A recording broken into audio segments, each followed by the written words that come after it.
So I thought I was there for one reason. And what I realized is you've got to do the Camino to know why you were actually there. I started doing the Camino really fast. Yeah. And treated it as an endurance event, trying to clock up everything in terms of kilometers per day and ever. But it turned quite quickly for me into an enjoyment event. And the metrics become smiles per day. What does that mean in practical terms, an open heart? It means being receptive to moments of connection. And one of the things I also realized is one of the hardest things about the Camino is actually... Welcome to Nuggets, bite-sized lessons to help you live, lead and think better. We take one simple idea, one little nugget, and turn it into something you can use in your everyday life. I'm Pellegrino.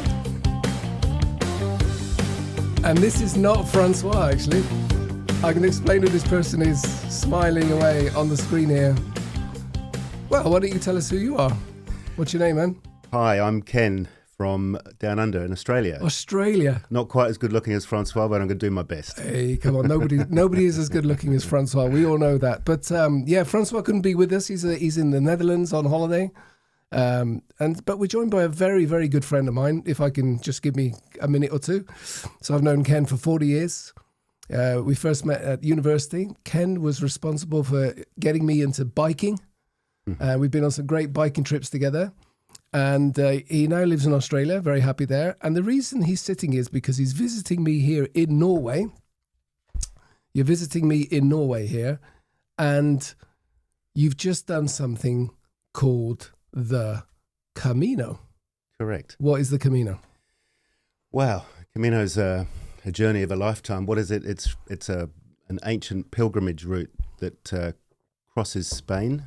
Yeah. And there's a whole series of different Caminos as part of the network, but most people know the most common route is the route from France across the Pyrenees all the way to Santiago, and then if people want to do it onto the coast. So that's something that I'd had on my bucket list for quite some time. Yeah. What we want to know is how many kilometers?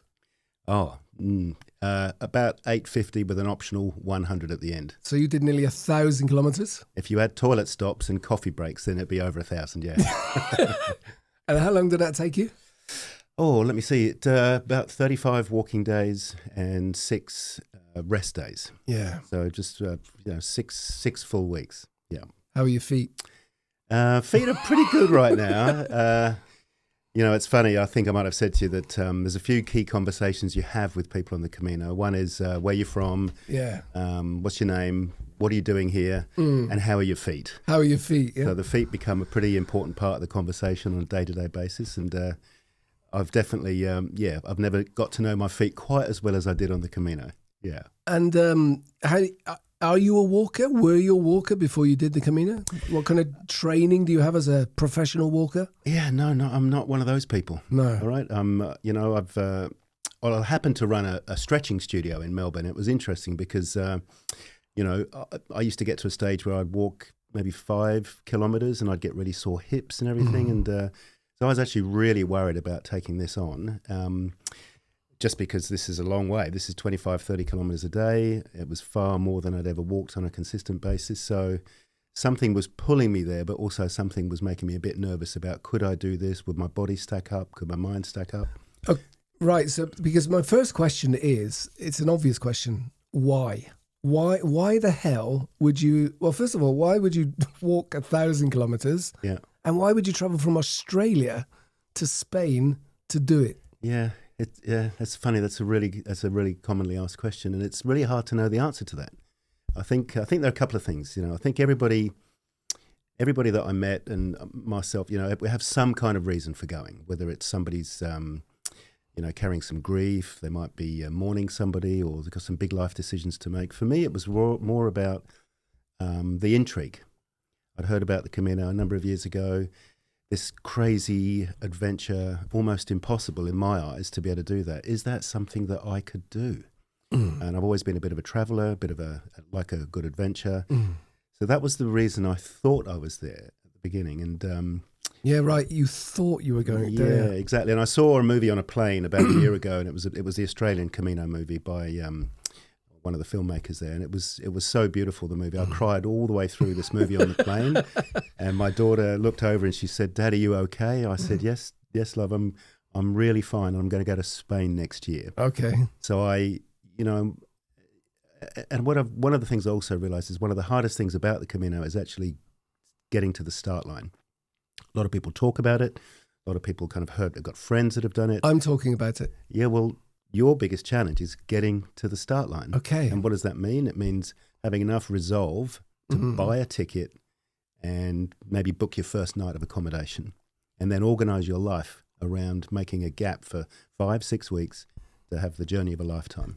So we already got one of those great cliches. The hardest step of any change is the first step. Yeah. Right? Yep. Cutting through the noise and making the decision to actually start. And you were sitting there one day and you were at work and you basically said, fuck it, I'm going to book the ticket. And you went and did it. Didn't know we could use that word on this show, but well, it was. I mean, in the studio, in the stretching studio that I operate, I have a full-size poster of the Camino, about 2 or 3 meters high and a meter wide, and I've been looking at that for 6 months after this movie, and every day was an inspiration. I had a few clients that came in, they'd walked it, telling amazing stories. And I've got a lot of things that I'm thinking about at home at the moment, reasons why I couldn't go. And then I did have that conversation with myself one day, and I said, right, it was about 6 weeks. I gave myself 6 weeks to get ready. 6 weeks to... That's all you had? That's all I had. 6 weeks to get my body ready, get my mind ready, get my gear ready, get my kids ready to do without me.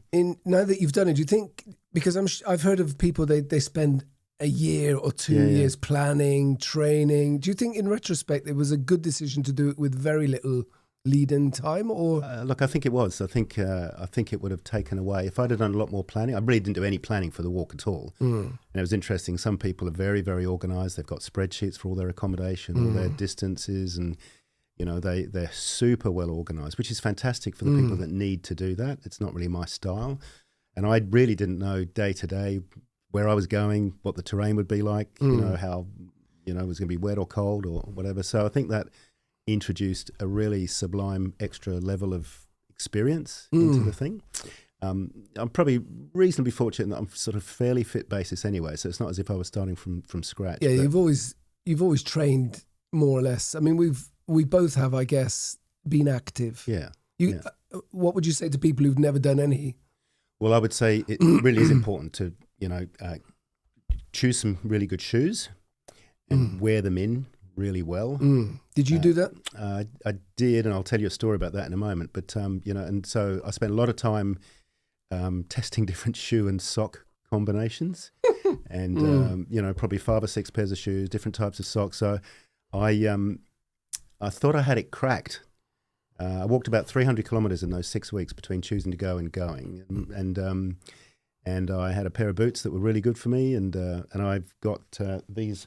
I've got a little... Oh, you brought your shoes along with you? Well, I haven't got the shoes. I've got a pair of socks. Now, they are a bit dirty. These are toe socks. Where are we here? So this is one of the big debates about the Camino is toe socks. Socks. So no covers on the ends of the toes. No. So these are actually. Put your hand through it. Put your hand through it. So we can see. I'll have to sort of bang it on the table if we can do that. And the socks and the little toes come out. So it takes a little bit longer to put these on. But have you washed those since the these have probably got about 600 kilometers in them, these socks. Hopefully this won't be smelly vision on your show here. But look, I can't get them all out now. I didn't quite ready for that. But you put these on, you get 5 different socks. It protects you from blisters on the toes. These are merino socks.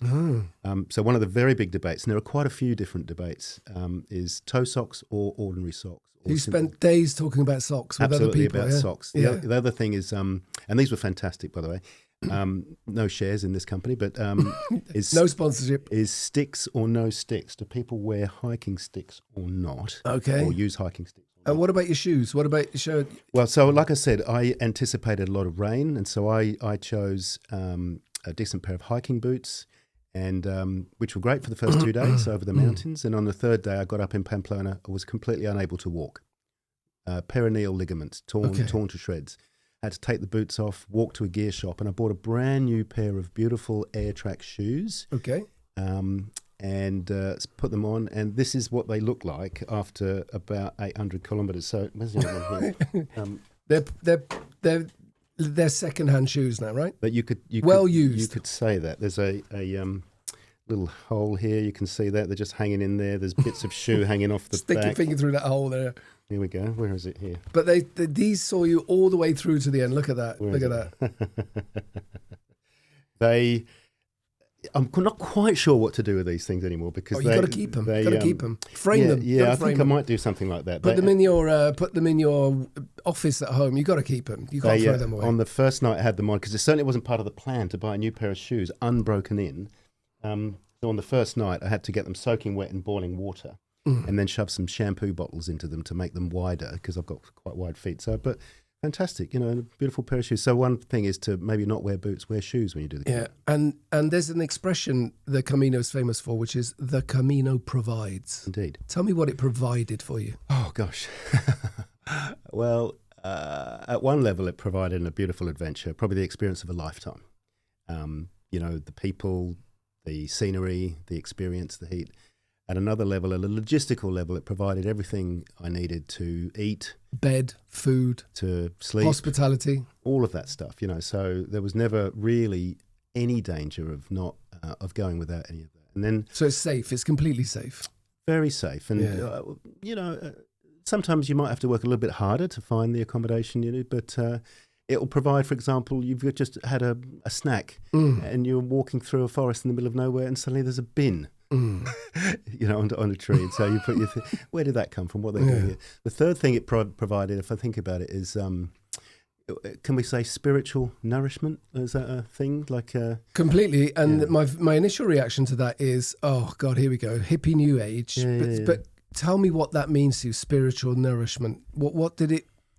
Yeah. What was Ken like when he finished? How was Ken finished 1,000 kilometers different to the Ken who'd never done 1,000 kilometers? Well, and this comes back to your earlier question about why I was there. So I thought I was there for one reason, and what I realised is you've got to do the Camino to know why you were actually there. Oh, so you have to do it to know why you were there. Exactly. That's really cool. All right, so you've got to step into the unknown to figure something out. And for me, what the Camino provided was enough opportunity to learn something about myself and to kind of declare something for myself. And for me, and it's different for everybody, for me it's about realising that I probably haven't lived with as open a heart in my life as I might have. I've been a little bit guarded, maybe put task over people, and just through the beautiful connection with the opportunity and the people, it became clear to me that there was an opportunity for me to live with a much more open heart in my relationships with everybody.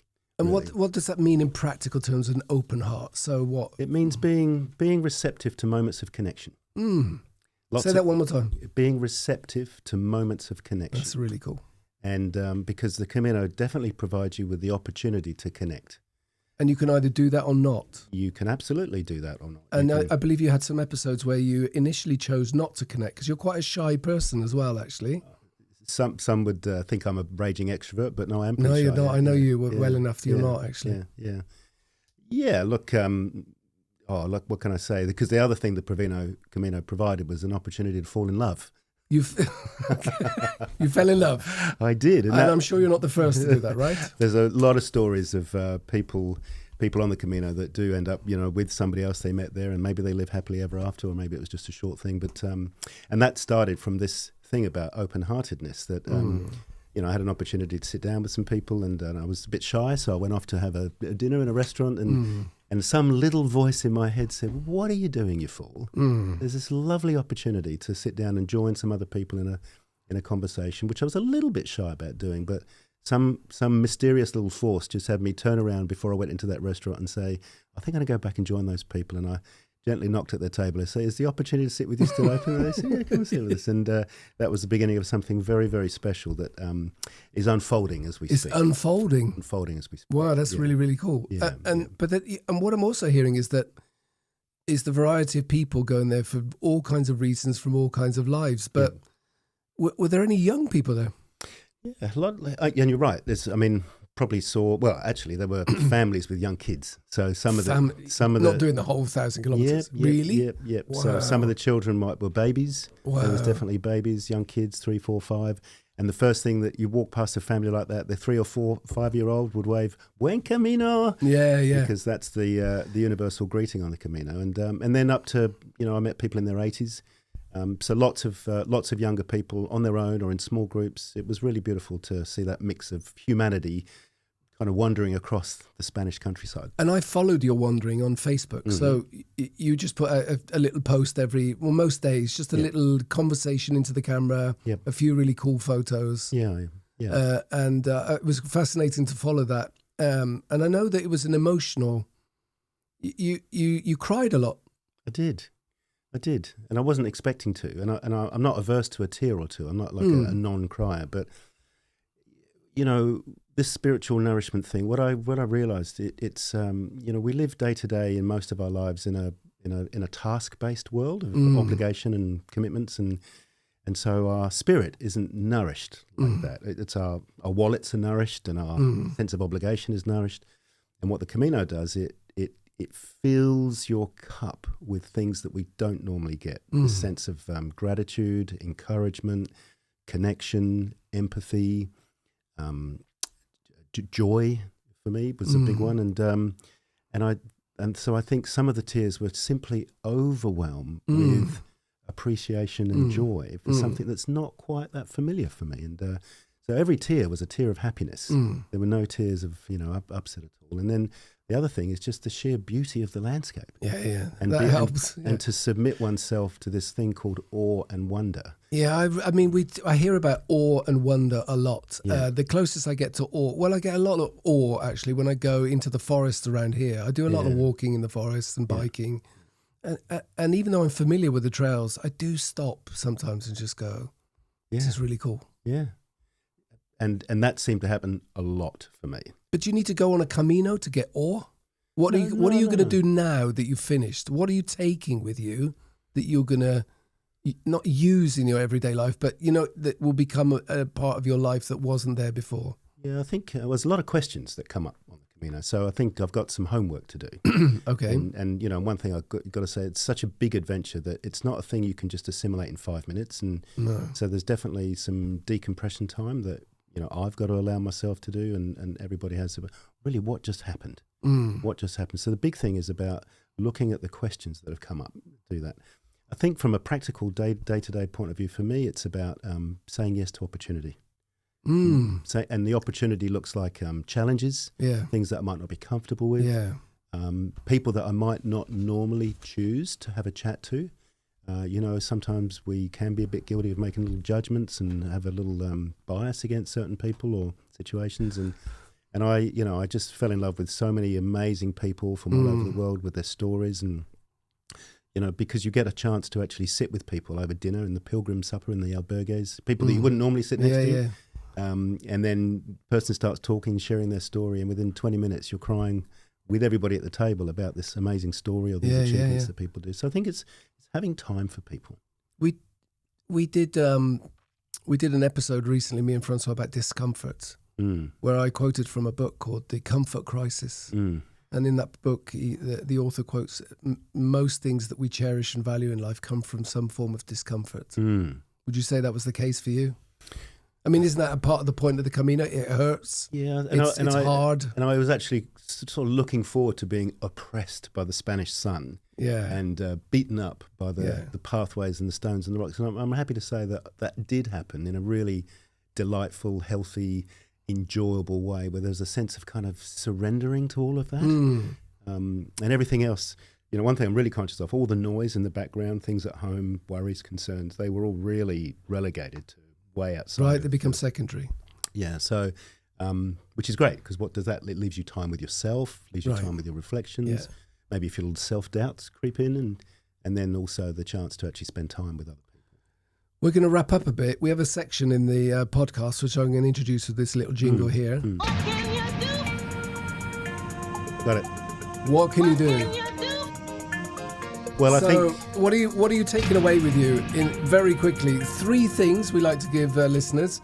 What have you learned, and what can we use in our everyday lives from what you've learned? Well, okay, a little bit on the spot there, but let's say number 1 is get to the start line of whatever is on your mind in life. The first step, right? Just do the first step. Just show up. The rest will happen. Show up, and the rest will unfold. And second thing is, when you're navigating that process, lean into it and say yes a lot. That's how I got to Norway, by the way. Say more. Well, I've always said yes to opportunities. I've been quite good at that, actually. And yes to the opportunity to moving to Norway 30 years ago. I didn't really have a plan. Not really. I just said yes. And that was the first step. Now I think about it. The rest unfolded, right? It did, yeah. Doors open. So take the first step, really important. Say yes a lot more. Is that part of the open-heartedness? It is, definitely, yeah. Say yes to opportunity. And the third thing is sometimes take the longer route. Take the longer route. So the Camino is full of moments of divergence where there are two pathways. There's a quick pathway down the road. Yeah.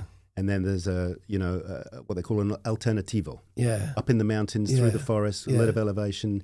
That's always the more enjoyable road that leaves you much more replenished. The road less travelled. Robert Frost, right? Yeah, absolutely, yeah. So always take the alternative route, not try and get there fast. One last thing is I started doing the Camino really fast and treated it as an endurance event, trying to clock up everything in terms of kilometres per day and ever.